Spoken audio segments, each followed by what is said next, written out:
Hi guys, this is Sherlyn and welcome to my channel SY Stories. I hope आप लोग अपनी life में खुश होंगे। लाइफ जितनी खूबसूरत होती है उसमें प्रॉब्लम्स भी उतनी ही होती हैं। कोई भी प्रॉब्लम ऐसी नहीं होती जो लाइफ में आगे चल के एक वक्त पे वो सॉल्व ना हो। टाइम लग सकता है पर सॉल्व ज़रूर होगी, या वो प्रॉब्लम इतनी इम्पॉर्टेंट मैटर ही नहीं करेगी, क्योंकि वक्त हर चीज़ को हील कर देता है, ठीक कर देता है। तो वापस आते हैं हम आज के केस पर। आज का जो केस है वो Meghalaya murder honeymoon horror case है। ये कहानी है इंदौर की, इंदौर के दो फैमिलीज़ की जो अपने बच्चों के लिए एक अच्छा रिश्ता तलाश कर रही है मैरिज के लिए। उनके बच्चों की एज हो गई है, अब पेरेंट्स सोच रहे हैं कि उनकी शादी कर देनी चाहिए। उनके टाइम पे जो जिस जगह से ये लोग हैं इंदौर में, वहाँ पे पर्ची सिस्टम चलता है इन अ वे दैट वो लोग जैसे बच्चों के बायोडेटा लिख के भेज देते हैं कि मेरी बेटी की ये उम्र है, ये जॉब करती है और वो मांगलिक है, और उसके पसंद नापसंद जो भी चीज़ें होती हैं ऐसे ही लड़की वाले और लड़के वाले लिखकर वो वहाँ पे डाल देते हैं। उसके बाद जो पेरेंट्स अपने बच्चों के लिए रिश्ता ढूंढ रहे हैं वो उसी हिसाब से जब पर्ची उठाते हैं और अपनी बेटी या बेटे की पर्ची से जब मैच करते हैं, उसकी हॉबीज़ और उसके लाइक्स डिसलाइक्स देखते हैं, परिवार को देखते हैं कि वो हमारे ही बिरादरी का है और या मांगलिक है कि नहीं है। ये बहुत सारी चीज़ें जो मैटर करती हैं, और इस तरीके से उनको इंदौर के जो दो फैमिली हैं जो आपस में एक दूसरे को बिल्कुल नहीं जानते थे, जो एज ऑफ नाउ ये अपडेट है कि ये दो परिवार एक दूसरे को नहीं जानता था, तो इन लोगों को एक दूसरे के बारे में ये पर्ची सिस्टम से पता चला। इसके बाद जब इन्होंने ये चीज़ पढ़ी, उन्हें रिश्ता समझ आया, तो उन्होंने सोचा कि चलो परिवार वालों से बात करके देखते हैं कि चीज़ें आगे बढ़ती भी है कि नहीं। तो करीबन अराउंड फरवरी 2025 में ये लोग मिले, फैमिली वाले मिले, उन्हें चीज़ें समझ आई, रिश्ता समझ आया। लड़के की उम्र करीबन 30 इयर्स थी और जो लड़की थी वो 25 इयर्स की थी। तो रिश्ता अच्छा लगा तो माँ बाप ने तुरंत रोका भी कर दिया। अब फरवरी में रोका हो गया और उसके 2-3 महीने के अंदर इनकी शादी तय हो गई, जो मई की थी। मई 11, 2025 में इनकी शादी की बात हो गई। नाउ इस दौरान में जो लड़की है जिसकी शादी होने वाली है उसका नाम है सोनम रघुवंशी, और सोनम रघुवंशी की शादी राजा रघुवंशी से होती है। नाउ ये दोनों इंदौर के रहने वाले हैं। जितना हमें पता है ये लोग एक दूसरे को पहले से नहीं जानते हैं। सो नाउ सोनम और राजा दोनों ही मांगलिक हैं। ये चीज़ इम्पॉर्टेंट है, ये मैं आपको आगे चल के फिर से रिमाइंड करूँगी, तो पे अटेंशन टू दैट। ये दोनों मांगलिक हैं। तो इनके जो पंडित जी हैं, जो जोशी जी हैं, उन्होंने बताया, उन पंडित जी का नाम है NK पांडे। तो उन्होंने कहा कि दोनों मांगलिक हैं, दोनों का रिश्ता सही है, इन दोनों की शादी कर सकते हैं। अगर दोनों मांगलिक है तो रिश्ता हो सकता है, किसी की एज पे कोई प्रॉब्लम नहीं आएगी, दोनों अपना हंस खेल के अपनी ज़िंदगी जी सकते हैं और अच्छी लंबी उम्र जिएंगे। तो दोनों के पेरेंट्स को इस बात से कोई प्रॉब्लम नहीं थी। तो उनके जो जोशी जी ने कहा था कि इनकी शादी आई थिंक 16 मई को होनी चाहिए, 16 में, लेकिन फिर भी इनकी शादी 11 मई को हो गई। ये पहली जो परिवार को लग रहा है कि शायद हमने बहुत बड़ी मिस्टेक की। दूसरी बात, उन्होंने कहा कि इसका जब आप विदाई करोगे तो विदाई 31 मई से पहले मत करना, और करना तो दिन और शाम के बीच में करना, के आसपास, और 5 जून तक ये लोग कहीं बाहर घूमने ना जाएं। तो ये 2-4 चीज़ें उन्होंने लिख कर भी दी और बोला ये नहीं करना है। लेकिन फिर भी आज की जनरेशन है और पेरेंट्स लोगों ने भी इतनी इस बात को सुना पर शायद इतना तवज्जो नहीं दिया। तो एंड में शादी इनकी 11 मई को हो जाती है, और 11 मई को शादी जब होती है तो 13 मई तक वो अपने ससुराल में होती है सोनम रघुवंशी। 11 को शादी, 12-13, तो करीबन 3 दिन वो अपने ससुराल में थी, और ठीक 13 के बाद वो 14 को अपने घर वापस आ जाती है। और वहाँ से वो हनीमून की ट्रिप प्लानिंग करती है। अब now this is a twist कि वो कभी घर पे नहीं रही, उसने हनीमून ट्रिप खुद प्लान किया, उसने अपने हस्बैंड राजा रघुवंशी से नहीं पूछा। और पहले ये लोग ट्रिप की जो प्लानिंग जब भी बात हुई थी तो कश्मीर जाने की हुई थी, लेकिन पहलगाम अटैक की वजह से ये बात कैंसिल हो गई। तो सोनम ने बहुत रिसर्च किया था शादी के 1-1.5 महीने पहले से कि मेघालय के बारे में, जहाँ पे बहुत ऊंची ऊंची घाटियाँ हैं और बहुत सारी चीज़ें हैं। क्यों? क्योंकि उसको लगता है कि ये एक्सीडेंट के रूप में इस हनीमून ट्रिप को वो प्रोजेक्ट कर सकती है। ऑलराइट, सोनम और रघुवंशी की और राजा रघुवंशी की जब शादी 11 मई को हो जाती है, ठीक 8 दिन बाद उन्होंने अपनी ट्रिप प्लान कर ली। और याद रखिएगा, सोनम अभी भी अपने घर पे है और वो सीधे अपने घर से एयरपोर्ट के लिए निकलती है और यहाँ से राजा अपने एयरपोर्ट के लिए निकलता है। अब इनकी कनेक्टिंग फ़्लाइट होती है इंदौर टू बेंगलोर, और बेंगलोर से वो गुवाहाटी जाते हैं और वो 20 मई को गुवाहाटी में के लिए निकलते हैं 20 तारीख को, और 21 को वो गुवाहाटी में होते हैं। अब वो गुवाहाटी क्यों जाते हैं पहले? क्योंकि राजा रघुवंशी ने अपनी वाइफ को बातचीत में, शादी से पहले जब लड़का लड़की बातें करते होंगे फ़ोन पे, तो उसमें उसने बताया है उसको कि मुझे मंदिर का दर्शन भी करना है जो गुवाहाटी में है। तो उसने उस चीज़ को वहीं पे उस हनीमून ट्रिप के साथ जोड़ दिया, और फिर वहाँ से गुवाहाटी से उसने एक और कनेक्टिंग फ़्लाइट रखी थी उसके नेक्स्ट डे के लिए to Meghalaya, from Guwahati to Meghalaya. और वहाँ पे वो एक होम स्टे में जाके रुके ऑन 22 को वो मेघालय पहुँचे, जो शिलोंग और चिरापुंजी के पास है। वहाँ पे वो एक होम स्टे में रुके। मुझे 2-4 जो इनका आइटिनरीज है, इनकी डिटेल्स है, वो मैंने लिख कर रखा हुआ है, मुझे देखना पड़ता है so that I don't give you a wrong information by chance. तो ये लोग जाते हैं और 22 को चेक इन करते हैं। लेकिन सबसे अजीब बात तो ये है, जो मैं आगे चल के मैंने रियलाइज़ की before I make the video, कि 22 को जब कोई चेक इन कर रहा है हनीमून के लिए, तो 23 को चेकआउट क्यों करेगा? बिकॉज उस लड़की के दिमाग में एक अलग ही प्लानिंग चल रही थी। उसको इसके साथ रहना नहीं था। जितना टाइम वो रहेगी उतना ही वो अपने हस्बैंड को अपने करीब आने से रोकना उसको मुश्किल हो जाएगा, क्योंकि एंड ऑफ द डे आए तो हनीमून पे ही हैं।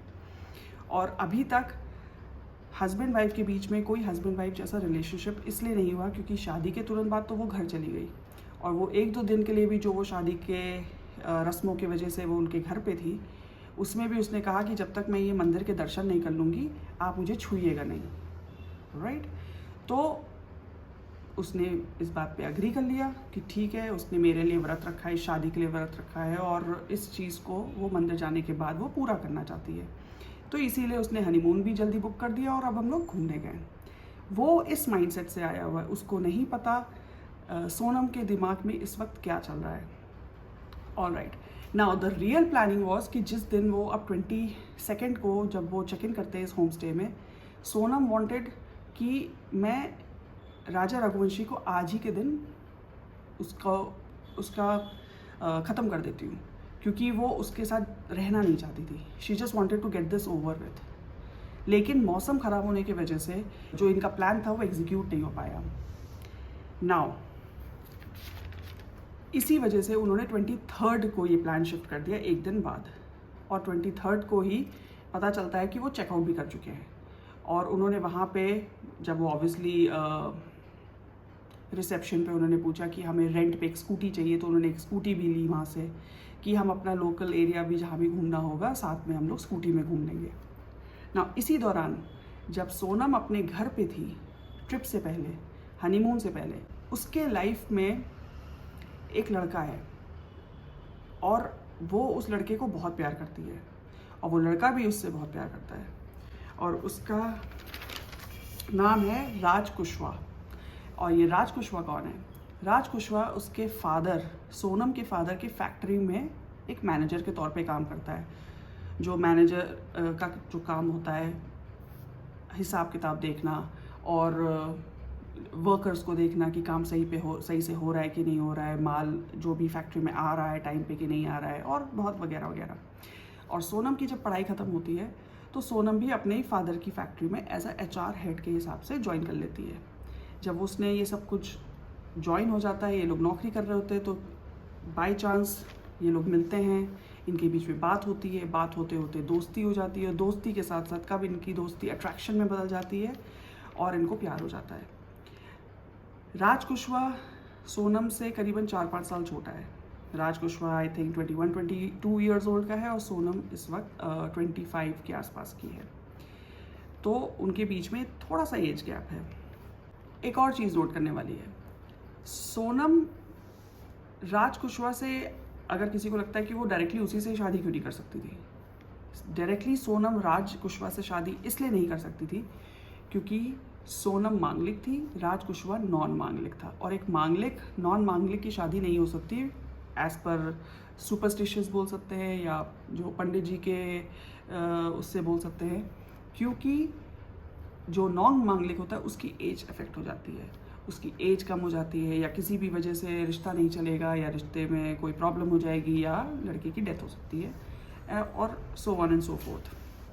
तो वो इस चीज़ को लेके बहुत ही सीरियस थी कि मुझे एक पहले किसी और इंसान से शादी करनी है जो मांगलिक हो, और उसको ख़त्म करने के बाद मैं फिर राज कुशवाहा से शादी करूँगी, और जब मैं विधवा होंगी, क्योंकि मैं न्यूली वेड हूँ, अब न्यू विडो हुई हूँ, सारे लोगों की सिंपैथी मेरे साथ होगी, मेरी पूरी ज़िंदगी आगे पड़ी हुई है, और हमारे समाज में एक विडो से कोई शादी नहीं करता है, ऊपर से वो मांगलिक है, तो उसने अपना ये दोष ख़त्म करने के लिए राजा रघुवंशी को चुना, और राजा रघुवंशी को मारने की प्लानिंग उसने बहुत पहले ही कर ली थी जब उसका रिश्ता इससे तय हुआ।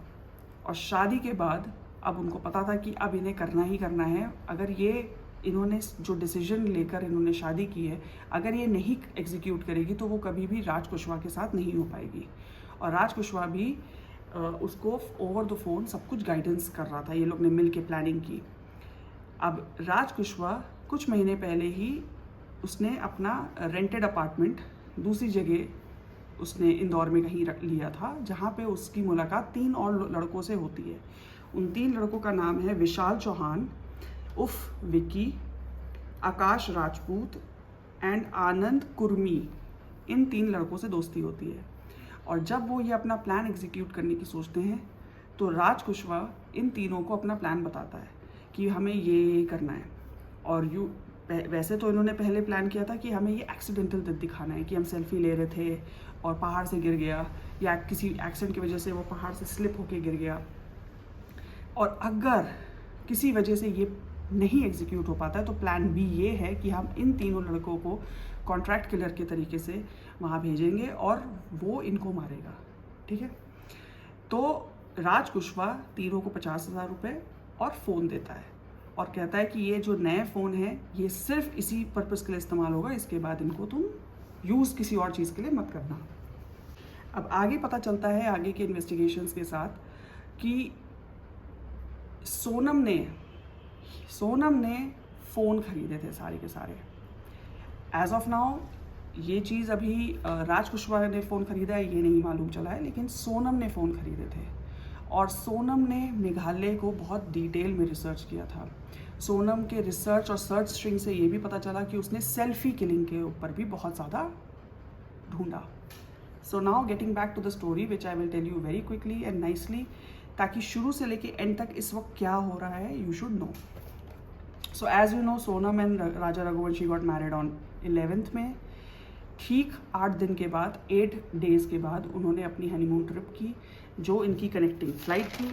कनेक्टिंग फ़्लाइट से पहले वो इंदौर से बैंगलोर गए, फिर वहाँ से वो गुवाहाटी गए, जहाँ पे उन्होंने मंदिर की दर्शन किया। उस मंदिर के दर्शन के बाद वो सीधे उन्होंने फ़्लाइट ली नेक्स्ट डे और मेघालय पहुँचे 22 मई को, जहाँ पे वो एक होम स्टे में रुके। उस होम स्टे के रिसेप्शन से उन्होंने एक स्कूटी के बारे में पता किया, जो उन्होंने रेंट पे स्कूटी ली। अब उसी स्कूटी से वो 22 के बजाय 23 को जब बाहर घूमने निकले, और वहाँ से फिर क्योंकि वहाँ पे बारिश बहुत होती है, तो वहाँ पे उसने एक ब्लैक कलर का ओवरसाइज रेन कोट भी ख़रीदा था सोनम ने, और ये लोग फिर निकल जाते हैं घूमने। अब जब ये लोग घूमने जाते हैं तो उसी दौरान सोनम अपने फ़ोन पे बहुत होती है, क्योंकि उसका सारा कंसंट्रेशन फ़ोन पे लोकेशन भेजना होता है इन तीनों कॉन्ट्रैक्ट किलर्स का, क्योंकि रिमेंबर राज कुशवाहा अभी भी इंदौर में है और सोनम और ये 3 उसके जो लड़के के दोस्त हैं, वो जो कॉन्ट्रैक्ट किलर के हैसियत से आए हैं मेघालय, वो 3 यहीं पे हैं। तो जो ये सोनम और उसका हस्बैंड राजा प्लान कर रहे हैं, जहाँ जहाँ लोकेशन पे जा रहे हैं, वो ये उन्हें अपडेट्स दे रही है और वो आसपास इर्द गिर्द ही रहते हैं। तो 22 मई को जब ये लोग पहली बार मेघालय पहुँचे थे तो ये 3 लड़के बाय मिस्टेक इससे टकरा गए और हेलो हाय करते हैं, दोस्ती करते हैं, और क्योंकि वहाँ पे ज़्यादातर लोग हिंदी नहीं बोलते और टूरिस्ट हैं तो ऐसे ही यूजुअली मिल लेते हैं लोग। दूसरे दिन जब ये लोग कहीं घूमने जाते हैं तो ऑब्वियसली टूरिस्ट साइट्स है तो सबको पता है कि ये लोकेशंस विज़िट करने होते हैं, जो आपका गाइड या आपको टैक्सी वाले आपको जो आप बुक करते हैं वो आपको 4-5 जगह घुमा देते हैं एक दिन में। तो इसी तरीके से ये लोग भी, वो 3 लड़के वहाँ फिर पहुँचे और बाय मिस्टेक उनको लगा कि कोइंसिडेंस है कि हम लोग मिल गए, हेलो हाय किया एंड ऑल दैट, तो एक ठीक ठाक दोस्ती सी हो गई। तो ये बात पुलिस वालों को राजा के गाइड से पता चला कि गाइड ने कहा कि मुझे नहीं पता ये लोग बात क्या कर रहे थे, पर ये 3 लड़के राजा के साथ थे और वो लोग तीनों बातें कर रहे थे और मैं आगे चल रहा था, वो मेरे थोड़े पीछे थे और जो सोनम थी वो बिल्कुल पीछे चल रही थी। फिर 23 मई को उन्होंने सोनम ने ये करीबन 1:30-2 बजे के आसपास, जब वो कैफ़े में बैठी हुई थी दिन में, उसकी मदर इन लॉ का फ़ोन आता है उसके पास और आई थिंक उसकी मदर इन लॉ के फ़ोन में फ़ोन रिकॉर्डिंग, वॉइस रिकॉर्ड या कुछ था जिससे ये कॉल रिकॉर्ड हो जाती है। तो वो बताती है कि ये लोग नीचे खाई में या घाटी में नीचे कुछ देखने गए हैं, पर मेरा व्रत है, आई एम फीलिंग वीक और मैं ज़्यादा चल नहीं पाऊँगी क्योंकि इतने नीचे जाना है, फिर ऊपर भी चढ़ाई करके आनी है, तो मैं यहाँ कैफ़े में बैठी हूँ और राजा नीचे गया है देखने। ये बात हो गई और उसने बाय बाय करके फ़ोन रख दिया। तो ये करीबन 1:30-2 बजे की बात है जो उसकी मदर इन लॉ से बात हुई सोनम की। फिर सोनम के पास उसकी मदर इन लॉ का 2-2:30 बजे के आसपास फिर फ़ोन आता है, 2:30 बजे के आसपास, लेकिन फ़ोन किसी वजह से स्विच ऑफ होता है। उसकी मदर राजा को भी फ़ोन करती है, अपने बेटे को, उसका भी फ़ोन स्विच ऑफ होता है। तो उनको लगता है कि अभी थोड़ी देर पहले बात तो हुई थी और वो ऐसी एरिया में है जहाँ पे नेटवर्क प्रॉब्लम होगी, तो चलो कोई बात नहीं, थोड़ी देर में फ़ोन आता ही होगा। शाम हो गई, रात हो गई, लेकिन फ़ोन नहीं आया। कई बार फ़ोन ट्राई किया लेकिन फ़ोन किसी का नहीं लग रहा था, फ़ोन स्विच ऑफ, नेटवर्क नहीं लग रहा था शायद। नेक्स्ट डे भी किसी तरीके से जब वो सुबह उठे उन्होंने फ़ोन किया तो भी फ़ोन नहीं उठ रहा। अब ये लोग थोड़ा परेशान तो हो रहे हैं, लेकिन उनको लग रहा है शायद नेटवर्क नहीं होगा तो अभी थोड़ी देर में फ़ोन आता ही होगा, एक उम्मीद होती है, लेकिन फ़ोन फिर भी नहीं आया। अब इन सब चीज़ों के बाद भी जब वो पूरी रात निकल गई, मतलब 23 की पूरी रात निकल गई, पूरा दिन और रात निकल गया, 24 निकल गया, अब इनको बहुत टेंशन हो गई कि 2 दिन हो गया और अब तीसरा दिन 25 आ गया है, अभी तक कोई रिजल्ट नहीं सामने आ रहा है, इनका फ़ोन नहीं आ रहा है। क्या ये लोग एक पीसीओ जाके फ़ोन नहीं कर सकते हैं?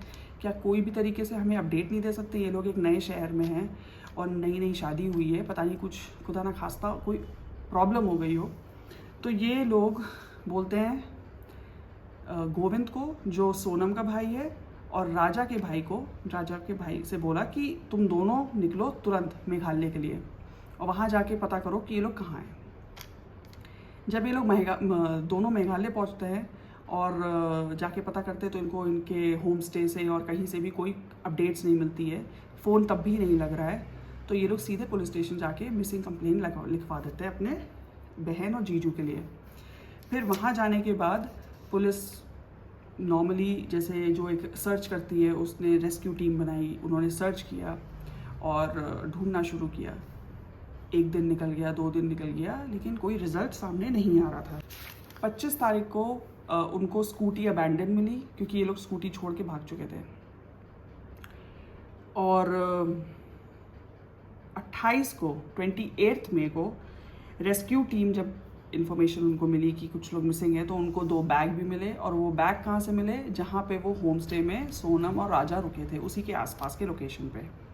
स्कूटी उससे काफ़ी दूर एक अलग लोकेशन पे मिली। सोनम ने फाइनली प्लान एग्जीक्यूट कर लिया, हस्बैंड की डेड बॉडी मिल गई।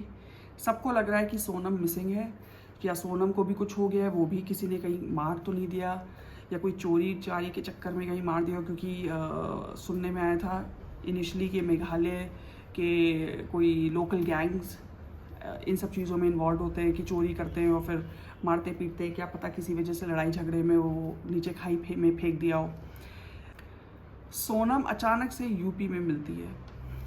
सोनम वॉज फाउंड वाराणसी और गाज़ीपुर के रोड पर एक ढाबा है, चाय स्टॉल ढाबा टाइप, वहाँ पे वो यूपी के उस ढाबे के पास अचानक से वो रात में मिलती है, करीबन 2 बजे के आसपास। और वो बहुत ही परेशान और डिस्टॉर्टेड और डिस्ट्रेस्ड तरीके से एक ब्लैक टी शर्ट में वहाँ पहुँचती है और वहाँ के ओनर से फ़ोन मांगती है कि आप मुझे फ़ोन दे दें, मुझे अपने घर वालों को फ़ोन करना है और मुझे उनको बताना है कि मैं कहाँ पे हूँ।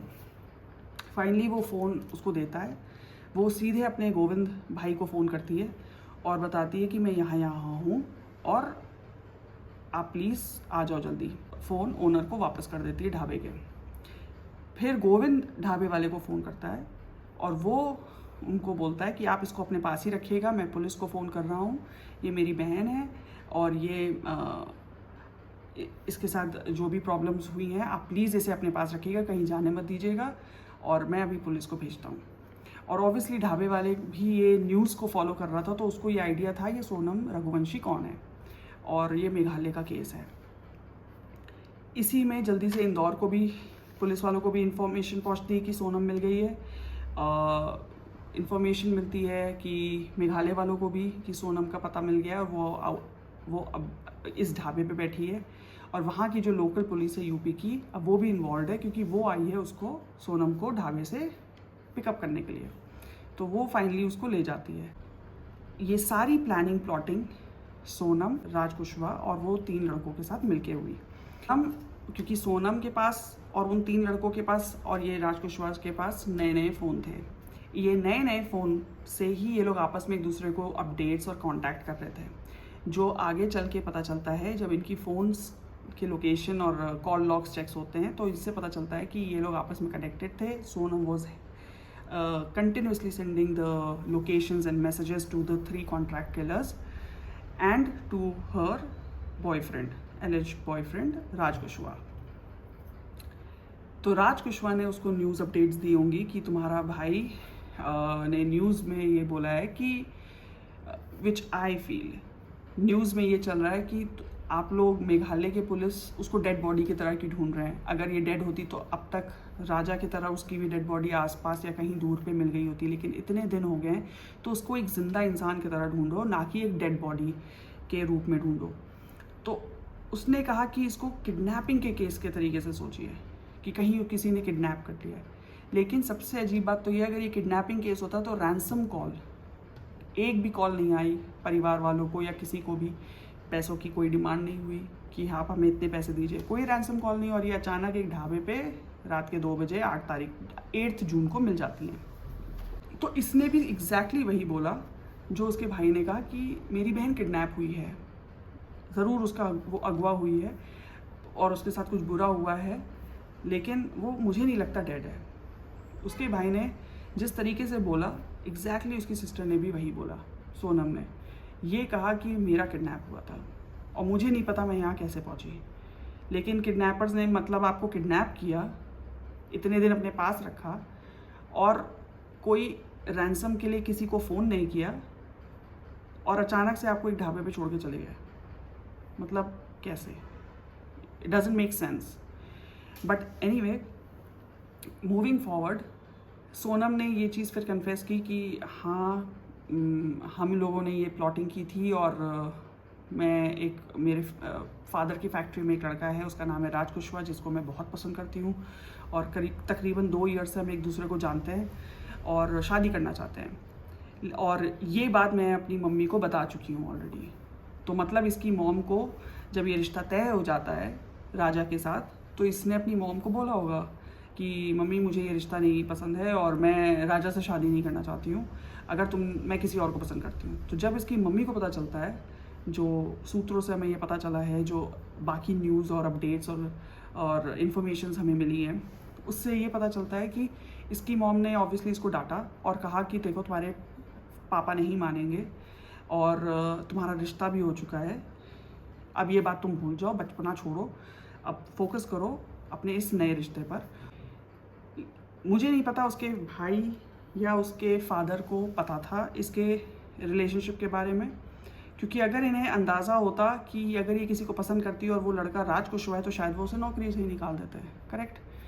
लेकिन इसकी मॉम को पता था, तो उसकी मॉम ने ये बात नहीं बताई, क्योंकि मिडिल क्लास लोगों में और छोटे जैसे जो लोग शहरों में ऐसे ऐसे बातें नहीं बताई जाती हैं फादर्स को, और बात माँ बेटी अपने में ही डिस्कस करके ख़त्म कर देती हैं। तो उसकी मॉम को भी लगा कि अब ये सारे रस्म अच्छे से पूरे कर रही है, थोड़ा बहुत मुंह बना रही है, नकचड़ी है, और लेकिन ठीक है, शादी हो जाएगी तो सब सही हो जाएगा, सब यही सोचते हैं। जब भी पुलिस इससे स्ट्रिक्ट होकर इन्वेस्टिगेशन करती है या डिटेल में कुछ पूछती है तो ये फटाफट अपना सब बता देती है। और वहाँ जो 3 लड़के पकड़े यूपी में पकड़े गए, और बाद में आनंद कुर्मी जो एक और लड़का है वो भी पकड़ा जाता है, ये सब पकड़े जाते हैं, 4 लड़के, और ये मिला के सोनम को 5 लोग हैं जिन्होंने राजा को मारा। राजा रघुवंशी जो उसका हस्बैंड है, उसको जब मारना था तो सोनम ने कहा कि मैं इशारा दूंगी कि आसपास कोई है तो नहीं, अब तुम इस पर अटैक करो और अटैक करके इसे खाई में फेंकना है। तो जब उन्होंने अटैक कर दिया, आसपास कोई नहीं था, उनको एक छोटा सा मौका मिला, तो और जब इसे खाई में फेंकने की बात थी तो सोनम भी आगे आई। इन्होंने बहुत कोशिश की कि केस को उल्टा घुमाने की, क्योंकि जब इन्होंने राजा को नीचे खाई से फेंका तो वहाँ पे एक नया जो मेघालय का टाइप का चाकू होता है, जो वहाँ के मेघालय के नॉर्थ ईस्ट लोग यूज़ करते हैं, वो वाला एक ब्रांड न्यू चाकू भी उन्होंने उसके आसपास फेंक दिया। तो जब उनको डेड बॉडी डिस्कवर हुई तो वहाँ पे उसके पास डेड बॉडी, टूटा हुआ फ़ोन, पॉकेट में जो छोटे मोटे सामान होते हैं वो, और एक ब्रांड न्यू चाकू मिलता है।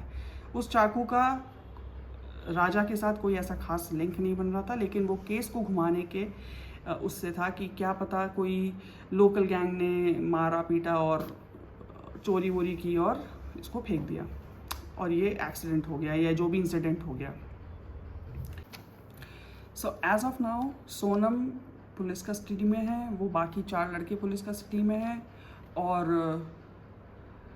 जब सोनम को और बाकी उन 4 लड़कों को कोर्ट में प्रेजेंट किया गया तो इन पुलिस के पास हर तरीके के एविडेंस हैं, whether it's CCTV evidence, whether it's internet evidence, whether it's circumstantial evidence, whether it's call logs, call record, tickets book होना एक ही एरिया में लोकेशन वाइज, चैट वाइज, और आजकल टेक्नोलॉजी के थ्रू बहुत सारी चीज़ें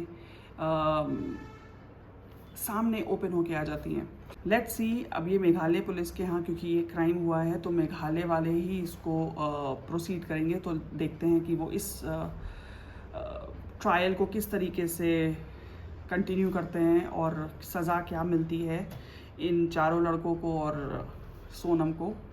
फर्दर पूछताछ के लिए पुलिस कस्टडी में सोनम और ये 4 लड़कों को एक ही पुलिस कस्टडी में, अब क्योंकि अब सब एक ही शहर में तो एक ही कस्टडी में, तो पूछताछ अब सामने से होगी। और जो ये इतना सारा प्यार था एक दूसरे के लिए राज और सोनम का, कि किसी को तुमने मारने तक का भी प्लानिंग कर लिया और एग्जीक्यूट भी कर दिया और तुम्हें उफ भी नहीं हुई, तुमको बुरा भी नहीं लगा, तुम्हें मतलब नाइटमेयर्स भी नहीं आए किसी को मारने से पहले या मारने के बाद, और अब इनके बीच में ऐसा कोई प्यार जैसा लग तो नहीं रहा है कि बचा है, क्योंकि राज सोनम पे सारे ब्लेम डाल रहा है कि ये सारी प्लानिंग उसकी थी, सब कुछ उसी ने किया है, मैं तो इंदौर में था, और सोनम कह रही है ये सारी प्लानिंग उसकी थी कि तुम जब शादी करके जाओगी और जब न्यूली वेड होगी और अब एक्सीडेंट हो गया अगर ये राजा का किसी भी तरीके से और ये एक्सीडेंट का केस दिखेगा तो तुम न्यूली वेड से न्यूली विडो हो जाओगी, तो दोनों फैमिली की तरफ से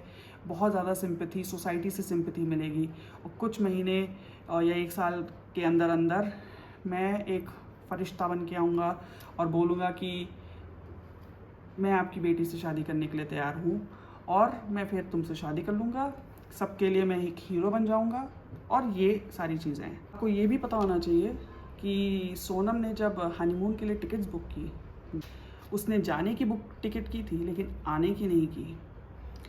फाइनली जब उन्होंने ये सारी चीज़ें कर ली, इससे उनको आई डोंट नो उनको इससे मिला क्या। आई होप आपको इस केस स्टडी से कुछ समझने का मौका मिले। किसी की जान लेना किसी को ये राइट नहीं मिला है। It's the biggest crime on earth. अपनी जान लेना या किसी और की जान लेना। जब आपने किसी को जान दी नहीं है तो आप किसी की जान लेने के हकदार भी नहीं हो। So I hope you like this case study and आगे चल के जो भी अपडेट्स होंगे, जो भी हम लोग को पता चलेगा कि क्या डिसीजन कोर्ट से मिला है, वो I will update it in my description. Rest I would say take care of yourself, be happy and give me likes and also follow me, because I will be coming with more case studies, more stories, so I would be happy if you follow me and give me some thumbs up. So thank you so much, take care, bye.